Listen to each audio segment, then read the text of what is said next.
बिस्मिल्लाहिर्रहमानिर्रहीम। इब्तदा है उस रब्बे जलील के बाबरकत नाम से जो मेरे और आपके दिलों का हाल बेहतर जानने वाला है। मेरी और आपकी नाकामी और कोताहियों को कामयाबियों में बदल देने वाला है। फिज़िक्स क्लास 10th का पहला chapter simple harmonic motion and waves, उसका आज पहला लेक्चर करने जा रहे हैं। पहला लेक्चर शॉर्ट क्वेश्चन से मुतल्लिक़ है। तो बच्चों बढ़ते हैं अपने लेक्चर की तरफ और इसका आगाज़ करते हैं। पहला शॉर्ट क्वेश्चन है, what is vibratory motion. Vibratory या ऑसिलेटरी मोशन से क्या मुराद है।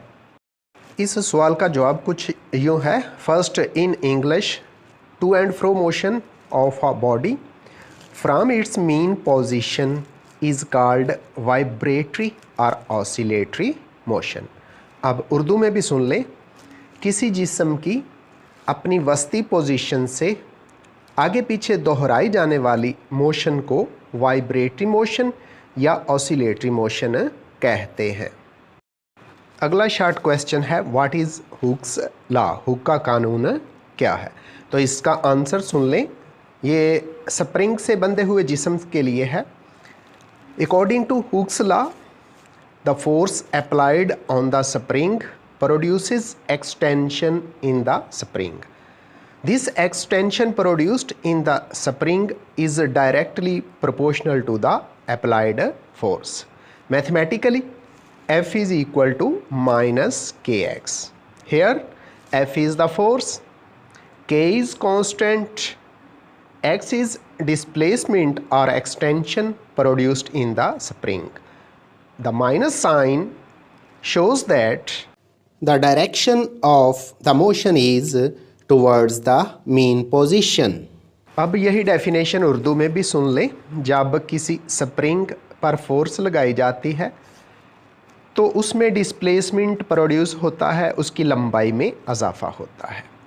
लंबाई में ये इजाफा यानी ये जो एक्सटेंशन है, जो स्प्रिंग खुल गया है, फोर्स के डायरेक्टली प्रोपोर्शनल होता है।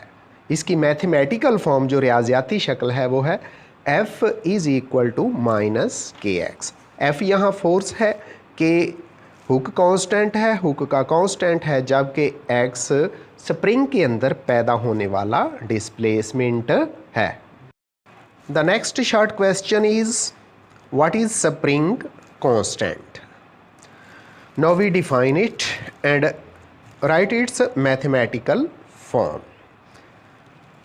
For an elastic body, the ratio between applied force and extension produced, mean displacement, is a constant which is called Hooke's constant and is denoted by K.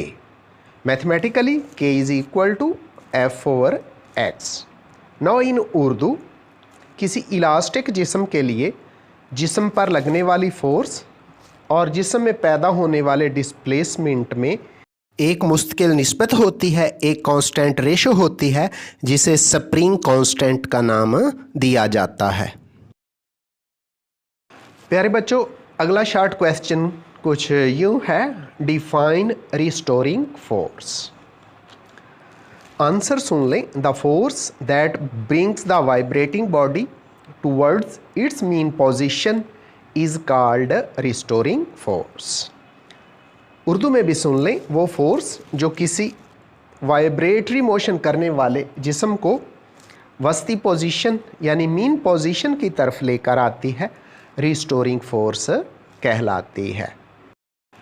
मेरे प्यारे प्यारे students, बच्चों और बच्चियों, आगे बढ़ने से पहले मेरे YouTube चैनल अल्लाहू को सब्सक्राइब कर दें, फिर बेल आइकन दबा दें और मेरे लेक्चर्स को लाइक किया करें, शेयर करें। और the next short question is, what is simple pendulum. Simple pendulum क्या है। Now we come to the answer. A simple pendulum consist of a metallic bob with the strong light thread whose one end is connected with bob and other end is attached with a hook this system is called simple pendulum. Urdu में भी सुन लें। सादा pendulum एक धाती गोली और धागे पर मुश्तमिल सिस्टम है जिसमें धागे का एक सिरा धाती गोली के साथ और दूसरा सिरा किसी मजबूत सहारे के साथ बांधा जाता है, सिंपल पेंडुलम कहलाता है। Now students, very important short question, what is second pendulum? Second pendulum से क्या मुराद है? अब हम इसको डिफाइन करते हैं इंग्लिश में भी और उर्दू में भी। पहले इंग्लिश में सुन लें। A simple pendulum having its time period equal to 2 seconds is called second pendulum. Now in Urdu, ऐसा सिंपल पेंडुलम जिसका टाइम पीरियड 2 सेकंड होता है, सेकंड पेंडुलम कहलाता है। डियर स्टूडेंट्स, अगला शॉर्ट क्वेश्चन कुछ यूं है, what is the formula of time period for a vibrating body? तो स्टूडेंट सुन ले।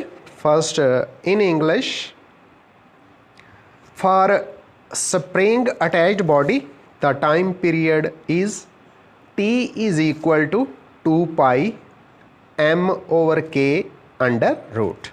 For simple pendulum, the formula of the time period is T is equal to 2 pi L/g under root.